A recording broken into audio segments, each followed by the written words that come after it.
ওই মন্ত্রীর কুটবুদ্ধির জন্য আজকে আমার এই অবস্থা। ওকে তো আমাকে মজা দেখাতেই হবে, কিন্তু তার আগে আমার নিজের একটা ব্যবস্থা করতে হবে, নইলে তো গিন্নি আর আমি না খেতে পেয়ে মরবো। কিন্তু কি করি কি করি, জমির যে অবস্থা তাতে তো জল ছাড়া কোনো গতি নেই, আর আমার কাছে এখন এত অর্থও নেই যে মন্ত্রীর থেকে জল কিনবো। কতটা জমি পড়ে আছে গো, তুমি ওতে একটু সবজি চাষ করতে পারো না? তাহলে অন্তত টাটকা সবজিটা খেতে পারতাম। হ্যাঁ, টাটকা সবজি খাবে? জানো জমিতে কাজ করা কত কষ্ট? রোদে ঘামে তেতে পুড়ে জমিতে কাজ করতে হয়। যাও যাও যাও, আর বেশি কথা না বলে তাড়াতাড়ি শাকগুলো ভেজে ফেলো। গরম গরম ভাত দিয়ে শাক ভাজা খেয়ে তারপর রাজবাড়িতে যাবো। সারাদিন খালি খাওয়া আর খাওয়া, কোনো কাজের বেলায় অষ্টরম্ভা। হ্যাঁ, আমায় কিছু বললে নাকি গিন্নি? না না, তোমায় কিছু বলতে পারি? হ্যাঁ, তাহলে আর এখানে সঙ্গের মতো দাঁড়িয়ে না থেকে যাও যাও, তাড়াতাড়ি শাকগুলো ভেজে ফেলো গিয়ে। যাচ্ছি। যাই, আমিও তাড়াতাড়ি স্নানটা সেরে ফেলি।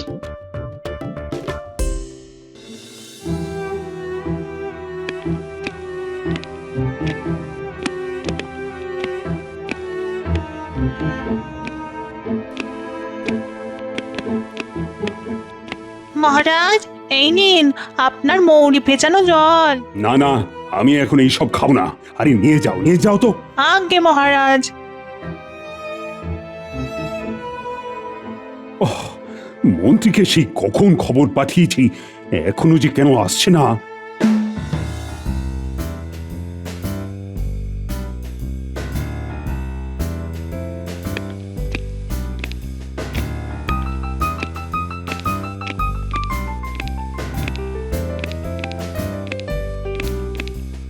মহারাজ, আমাকে ডেকেছেন? এই যে মন্ত্রী, এতক্ষণে তোমার আসার সময় হলো? মানে সকালবেলা তো অনেক কাজ থাকে, সেগুলো সেরে আসতে একটু সময় তো লাগবেই মহারাজ। আচ্ছা ঠিক আছে, এখন কাজের কথায় আসা যাক। আচ্ছা, কোষাগারের অবস্থা দেখেছো? একেবারে শূন্য হয়ে গেছে। আচ্ছা, কি করে এমন হলো আমি তো কিছুই বুঝতে পারছি না। কারণ এই সব কিছুর পিছনে যে আমি কলকাঠি নাড়ছি মহারাজ। কি হলো মন্ত্রী, তুমি কিছু একটা বলো। মানে আমি আর কি বলবো মহারাজ, এটা তো হবারই ছিল। যা অবস্থা দেখছি তাতে যা মনে হচ্ছে কিছুদিনের মধ্যে কৃষ্ণনগরে অর্থাভাব শুরু হয়ে যাবে। কি বলছো মন্ত্রী? এটা হবার ছিল মানে? না না না না, তোমার কথা তো আমি কিছুই বুঝতে পারছি না। দেখুন মহারাজ, আপনাকে বাড়তি খরচ এই মুহূর্তে কমাতেই হবে। বাড়তি খরচ মানে? মহারাজ, আমি হিসেব করে যা দেখেছি, আমাদের রাজকোষের অর্ধেক অর্থ খরচ হয় রাজসভার সদস্যদের বেতন দেওয়ার জন্য। এই অর্থটাকেই আপনাকে সঞ্চয় করতে হবে মহারাজ। এই তুমি যে কি বলছো না মন্ত্রী, আমার মাথায় তো কিছুই ঢুকছে না। একটু ঠান্ডা মাথায় ভাবুন মহারাজ। এই রাজসভায় যারা খুব প্রয়োজনীয় নয় তাদেরকে শুধু শুধু রাজসভায় রেখে বেতন দেওয়ার তো কোনো প্রয়োজন নেই। মানে তুমি কাদের কথা বলছো বলো তো মন্ত্রী? মানে আমি নির্দিষ্ট করে কারোর কথা বলতে চাইছি না মহারাজ, তবে দেখুন, এই যে গোপাল, ওর তো রাজসভায় সেরকম কোনো প্রয়োজনই নেই। তারপর ধরুন বিজ্ঞানী, উনিও তো সারা বছর ধরে একটাও নতুন যন্ত্র আবিষ্কার করতে পারেন না, তাই এদেরকে রাজসভায় বসিয়ে বেতন দেওয়ার তো কোনো প্রয়োজন নেই মহারাজ। আমার মতে ওদেরকে এখন রাজসভা থেকে ছাঁটাই করে দিন, দেখবেন আপনার অনেক অর্থ সঞ্চয় হবে।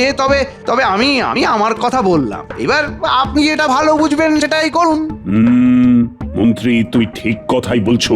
গোপাল, তারপরে বিজ্ঞানী, এরা তো রাজসভার কোনো কাজেই লাগে না, তাই এদেরকে রাজসভায় রেখে শুধু শুধু বেতন দেবার তো কোনো প্রয়োজনই নেই। না না না না, আমি আজই ওদের রাজসভা থেকে বরখাস্ত করব। এটাই তো চাইছিলাম।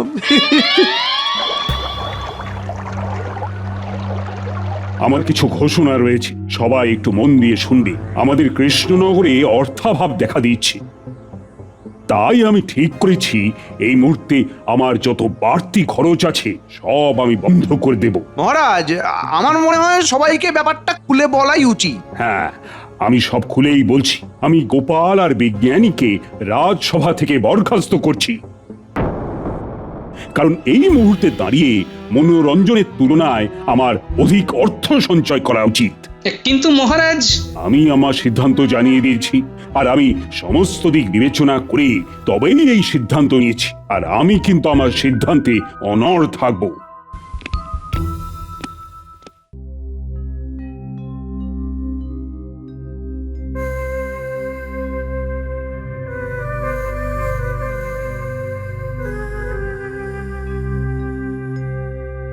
তা হ্যাঁ গো, বলি এত তাড়াতাড়ি ফিরে এলে রাজবাড়ি থেকে?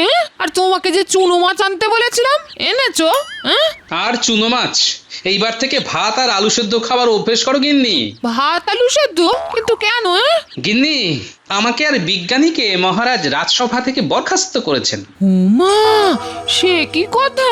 হ্যাঁ গিন্নি, আমি ঠিকই বলছি। কৃষ্ণনগরে নাকি অর্থাভাব দেখা দিয়েছে, তাই মহারাজ আমাদের রাজসভা থেকে বরখাস্ত করে অর্থ সঞ্চয় করবেন। তাহলে আমাদের চলবে কিভাবে?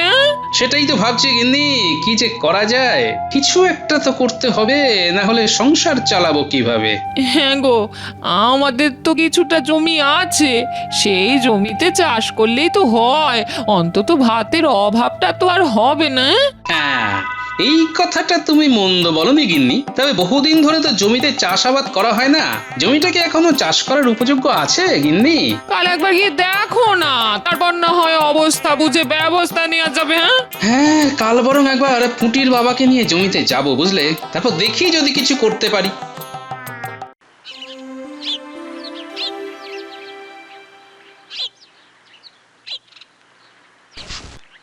এ বাবা, এই জমির অবস্থা তো দেখছি খুবই শোচনীয়। হ্যাঁ গো, অনেক বছর জমিতে চাষ না করার জন্য তোমার জমিখানা পুরোই অনুর্বর হয়ে গেছে গো গোপাল দাদা। তাহলে কি আর এই জমিতে চাষ করা যাবে না? চাষ করা যাবে না বললে ভুল হবে, কিন্তু এই জমিতে চাষ করতে গেলে আয়ের তুলনায় ব্যয় অনেক বেশি হয়ে যাবে। কারণ এই জমিকে চাষের উপযোগ্য করে তুলতে হলে আগে এই জমিতে প্রচুর জল দিতে হবে, আর জলের যা দাম তাতে তুমি পোষাতে পারবে না গো গোপাল দাদা। জলের দাম? জলের আর কত পয়সা দাম? জল এখন আর জল নেই গো, পুরো আগুন হয়ে গেছে, ছুঁতে গেলেই ছ্যাঁকা খাবে। এই জলের দাম দিতে গিয়েই তো আমাদের মতন কৃষকদের সব অর্থ জলে চলে যাচ্ছে। এই জল কিনতে গিয়ে আমরা সময় মতন খাজনা দিতে পারছি না। তাই নাকি?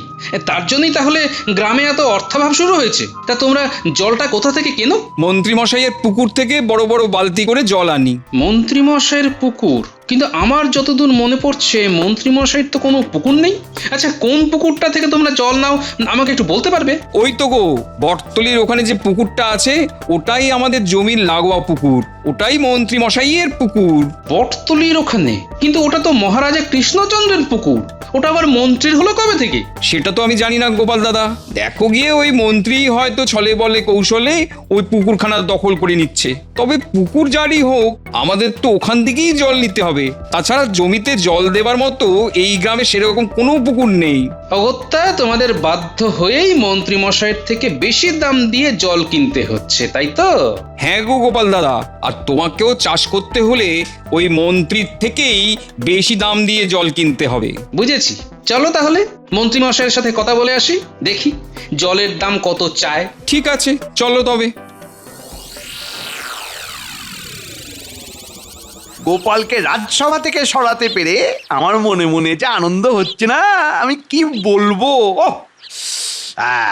এইবার এইবার এইবার রাজকোষ থেকে যত ইচ্ছে টাকা সরাই না কেন, কেউ বলার নেই, কেউ দেখারও নেই। মন্ত্রী মশাই, ভিতরে আসতে পারি? এই কে কে কে কে? ও তুই? কি ব্যাপার, আবার ওই গোপাল বেটা কি করতে এসেছে রে? মন্ত্রী মশাই, ওই গোপাল দাদা আপনার সাথে একটু কথা বলতে এসেছে। কি ব্যাপার গোপাল, কি বলতে এসেছো? মন্ত্রী মশাই, আমার একটা জমি আছে, সেখানে আমি চাষ করতে চাই। আর চাষ করার জন্য আমার অনেক জলের প্রয়োজন। আপনি বটতলির পুকুরটা থেকে আমাকে জল দিতে পারবেন? কৃষ্ণনগরের ভাঁড় গোপাল চন্দ্র, সে করবে চাষ। বাহ বাহ বাহ বাহ বাহ বাহ বাহ বাহ, ভালো ভালো ভালো, খুব ভালো। হ্যাঁ, সে আমি তোমাকে জল দিতেই পারি, তবে প্রতি 10 বালতি জলের দাম আমার 10 মোহর করে লাগবে গোপাল। 10 মোহর? কিন্তু আপনি তো বাকি কৃষকদের 1 মোহর দিয়ে জল দেন, আমার বেলায় 10 মোহর কেন? আরে ওদের সাথে তোমার তুলনা? ছি ছি ছি ছি। তুমি হলে কৃষ্ণনগর রাজসভার ভাঁড় থুড়ি বরখাস্ত হওয়া ভাঁড়। ওদের থেকে আর তোমার থেকে যদি আমি একই পরিমাণ অর্থ নিই তবে তবে ওরা আবার বলবে মন্ত্রীমশাই আমাদের জন্য কিছুই করলেন না। কিন্তু এত বেশি পরিমাণ অর্থ দেওয়া তো আমার পক্ষে সম্ভব নয় মন্ত্রী মশাই। তাহলে তো আমার পক্ষেও তোমাকে পুকুর থেকে জল দেওয়া সম্ভব নয় গোপাল। আচ্ছা মন্ত্রী মশাই, এই পুকুরটা তো মহারাজের ছিল, এটা আপনার কবে হলো একটু জানতে পারি? মহারাজ এটা আমায় দান করে দিয়েছে গোপাল। ঠিক আছে গোপাল, এখন তুমি এসো। হ্যাঁ, একেবারে ঠিক জায়গায় কোপ ফেলেছি। এই টেকোটা এইবার আচ্ছা মতন জব্দ হবে।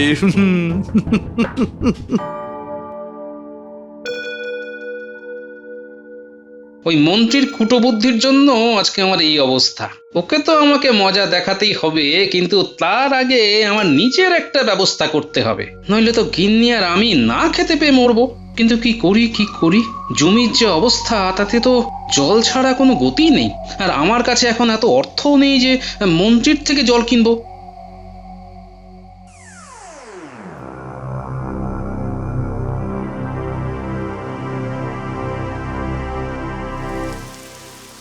এই গেল গেল গেল গেল গেল বৃষ্টিতে সব কাপড় ভিজে গেল।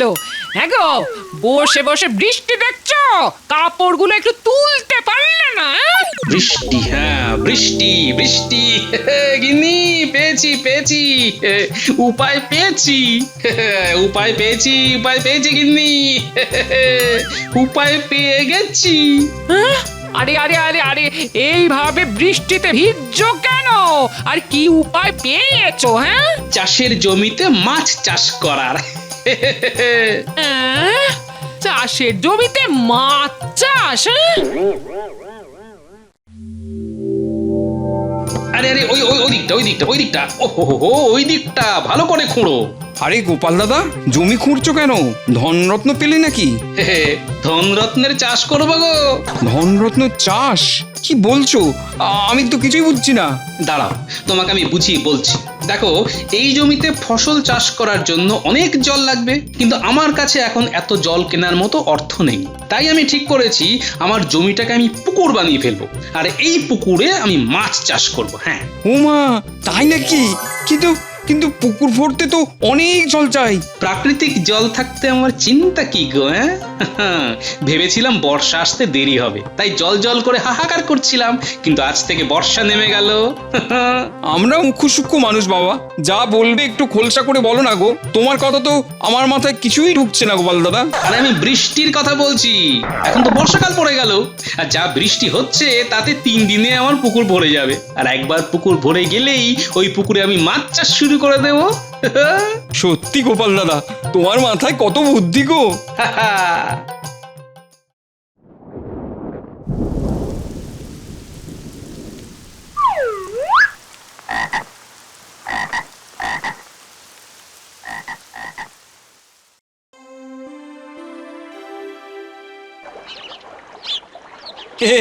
গোপাল দাদা, তোমার পুকুর তো মাত্র 2 দিনের বৃষ্টিতেই পুরো ভরে গেছে। হ্যাঁ রে, আসলে 2 দিন যা বৃষ্টি হলো, না ভরে উপায় কি? হ্যাঁ,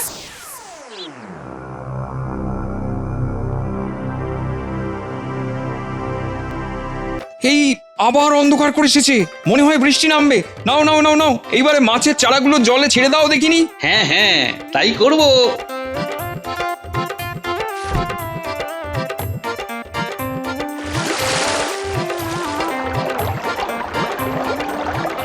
গোপাল দাদা, এই মাছগুলো এক্ষুনি যা লাফাচ্ছে তাতে মনে হচ্ছে আর কিছুদিনের মধ্যেই এরা অনেক বড় বড় হয়ে যাবে। তবে তোমার তো সমস্যা মিটে গেল গোপাল দাদা, কিন্তু আমাদের কি হবে? সেটাই হলো কথা। ওই মন্ত্রীর বিরুদ্ধে কিছু একটা করতেই হবে, যাতে ওই মন্ত্রীর সবার মাথায় বসে ছুরি ঘোরানোটা বন্ধ হয়। কি করা যায় বলো তো গোপাল দাদা? আচ্ছা, তোমরা ওই মন্ত্রীর পুকুর থেকে কিভাবে জল নিতে? আমরা বালতি করে বয়ে বয়ে জল নিয়ে আসি। এত কষ্ট করে বালতি করে জল নিয়ে আসো? এতে তো অনেক কষ্ট। কি করবো বলো গোপাল দাদা, আর তো কোনো উপায় নেই। কে বলেছে উপায় নেই? এই গোপাল ঠিক তোমাদের জন্য একটা উপায় বের করে দেবে। তুমি থাকো এখানে, আমি একটু আসছি। কোথায় যাচ্ছ গোপাল দাদা? মন্ত্রীর ষড়যন্ত্রের বাসা ভাঙতে।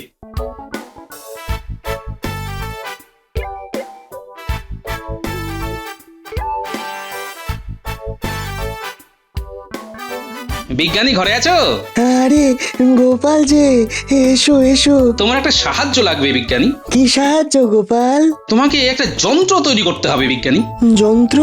হ্যাঁ, আমার পুকুর থেকে সবার জমিতে জল দিতে পারি এরকম একটা যন্ত্র। তুমি পারবে এমন একটা যন্ত্র আবিষ্কার করতে? পারবো, তবে কিছুদিন সময় লাগবে। তোমার যত সময় লাগে তুমি নাও বিজ্ঞানী, তবে ওই যন্ত্রটা আবিষ্কার করতেই হবে যাতে মন্ত্রীর ওই জলের ব্যবসাতে আমি ছাই ঢালতে পারি। হ্যাঁ,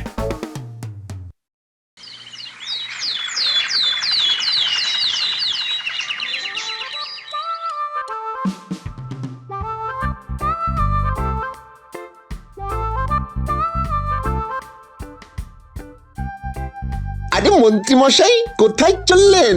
একটু রাজবাড়িতে যাচ্ছি। এত দেরি করে রাজবাড়িতে যাচ্ছেন?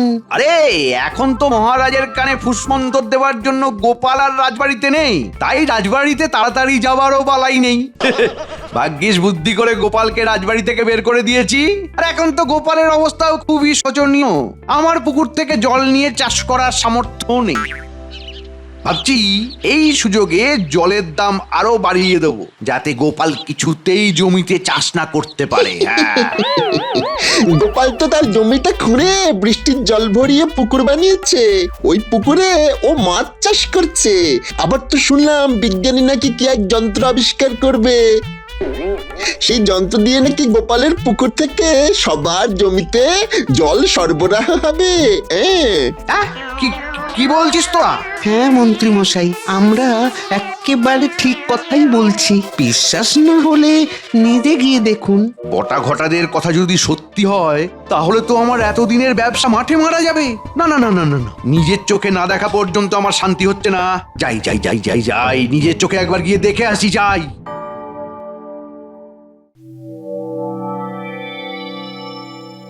এই গোপাল, এই হলো তোমার সেই যন্ত্র। এটাকে পাম্প মেশিন বলা হয়। ইয়ে মানে বিজ্ঞানী, এই পাম্প মেশিন থেকে জল বের হবে কি করে? এই যে হাতলটা দেখছো, এটা 3 বার ঘুরিয়ে দিলেই এই যন্ত্র চালু হয়ে যাবে আর জল উঠতে শুরু করবে। বাবা বাবা, এটা তো দারুণ ব্যাপার গো গোপাল দাদা। বিজ্ঞানী বাবু, একবার এই যন্ত্রখানা চালু করে দেখান না। হ্যাঁ, নাও গোপাল নাও, এই হাতলখানা জোরে জোরে 3 বার ঘোরাও দেখি। আচ্ছা আচ্ছা আচ্ছা আচ্ছা, এই একবার, এই দুবার, আর এই হলো 3 বার। আরে ওই তো জল পড়ছে। হ্যাঁ বিজ্ঞানী, জল পড়ছে, জল পড়ছে। এইবারে যন্ত্র থেকে জল সবার জমিতে চলে যাবে গোপাল। সত্যি বিজ্ঞানী, তুমি না থাকলে এটা সম্ভবই হতো না। শোনো তোমরা, এই যন্ত্রের সাহায্যে তোমরা খুব সহজে মাটির নিচ থেকে জল নিজেদের জমিতে দিতে পারবে। আর যদি জমির তলদেশে জল অনেক নিচে থাকে, তাহলে অন্য কারো পুকুরে পাম্পের অর্থাৎ জল নিষ্কাশন যন্ত্রের একটা নল দিয়ে জল টেনে এনে আরেকটা নল দিয়ে বের করার ব্যবস্থাও আছে। ব্যাস, তাহলে তো কোনো সমস্যাই নেই। আমার তো পুকুর আছে, মাছ চাষ হচ্ছে, আর প্রয়োজনে তোমরা জলও নিতে পারবে। এই জন্যই বলে, যার কেউ নেই তার জন্যে ওপরওয়ালা আছে। আর গোপাল দাদা, তুমি না থাকলে আমাদের সমস্যার সমাধান হতো না। এইবার ওই মন্ত্রী বুঝবে মানুষ ঠকিয়ে ব্যবসা করলে কি হয়। আরে মন্ত্রী মশাই, আপনি আসুন আসুন আসুন, আমাদের নতুন যন্ত্র দেখে যান। ইয়ে মানে মানে তার মানে তোরা কেউ আর আমার পুকুর থেকে চাষের জন্য জল নিবি না, তাই তো? না, তোমার থেকে এত বেশি অর্থ দিয়ে জল নিয়ে আমরা মরবো নাকি? ভেবে দেখ, এখনো ওই গোপাল কিন্তু নিজের স্বার্থেই সব করছে, যাতে তোদের ঘাড় ভেঙে ও নিজের ব্যবসাটা চালিয়ে যেতে পারে। কে কার স্বার্থে কি করছে সেটা 1 মাস পরেই সবাই বুঝতে পারবে মন্ত্রী মশাই। আপনি এবার আসুন মন্ত্রী মশাই। ঠিক আছে, আমি চলে যাচ্ছি, তবে শেষে দেখিস তোদেরকে আবার আমার কাছেই ফিরতে হবে। এই আমি বলে দিলাম। এই মন্ত্রী আমাকে সবার সামনে খারাপ প্রমাণ করার চেষ্টা করতে পারে, তাই আমাকে সজাগ থাকতে হবে।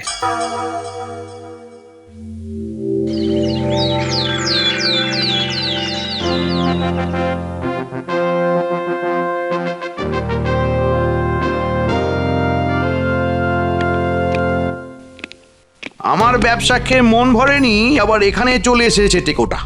আরে গোপাল, তুমি? হ্যাঁ মহারাজ, এই নিন আমাদের সবার খাজনা, যা এতদিন অভাবের কারণে সবাই দিতে পারেনি। হ্যাঁ, সে ঠিক আছে, কিন্তু তোমরা এতদিন সবাই খাজনা দাওনি কেন? তোমাদের কারণেই তো কৃষ্ণনগরে এত অর্থাভাব দেখা দিয়েছিল। কোথা থেকে দেবো মহারাজ? মন্ত্রীমশাই তো আমাদের থেকে জলের দাম বেশি বেশি করে নিয়ে আমাদের পুরো পথে বসিয়ে দিয়েছিলেন। এই গোপাল দাদা আমাদের বাঁচিয়েছে। কি ব্যাপার গোপাল, কি হয়েছে? আমি তো কিছুই বুঝতে পারছি না। আমি আপনাকে সব বুঝিয়ে বলছি মহারাজ। ওই তো গো, বটতলির ওখানে যে পুকুরটা আছে ওটাই আমাদের জমির লাগোয়া পুকুর, ওটাই মন্ত্রী মশাইয়ের পুকুর। বটতলির ওখানে? কিন্তু ওটা তো মহারাজা কৃষ্ণচন্দ্রের পুকুর। তবে পুকুর যারই হোক, আমাদের তো ওখান থেকেই জল নিতে হবে। অগত্যা তোমাদের বাধ্য হয়েই মন্ত্রী মশাইয়ের থেকে বেশি দাম দিয়ে জল কিনতে হচ্ছে, তাই তো? এই মন্ত্রী গোপালকে ঠিক বলছে? মানে মহারাজ, আমাকে ক্ষমা করে দিন মহারাজ, আমার ভুল হয়ে গেছে, আমি আর এই ভুল করব না মহারাজ, এই ভুল করব না আমি। অনেক হয়েছে, আর নয়, এইবার তোমাকে আমি শুলে চড়াবো। না না মহারাজ এরকম করবেন না, আমাকে ক্ষমা করে দিন, আমি কথা দিচ্ছি এই ভুল আর হবে না মহারাজ, আমি আপনার পুকুর আপনাকে ফেরত দিয়ে দেব মহারাজ। ক্ষমা করতে পারি, তবে একটাই শর্তে। জলের দাম হিসেবে যার থেকে যতটা অর্থ নিয়েছো তার সমস্তটাই তোমাকে সুদে আসলে সকলকে ফিরিয়ে দিতে হবে। আমি যার থেকে যা অর্থ নিয়েছি সমস্তটা সুদে আসলে মিটিয়ে দেব, এই আমি কথা দিলাম মহারাজ, আমি কথা দিলাম। এইবারে কৃষ্ণনগরের মন্ত্রী মশাই মন্ত্রীর মতো কথা বলেছে।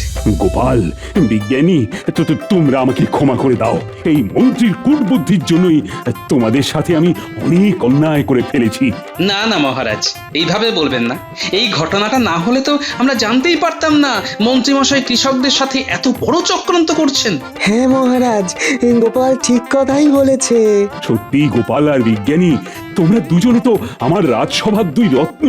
আজ থেকে তোমাদের আবার আমি রাজসভায় নিয়োজিত করলাম।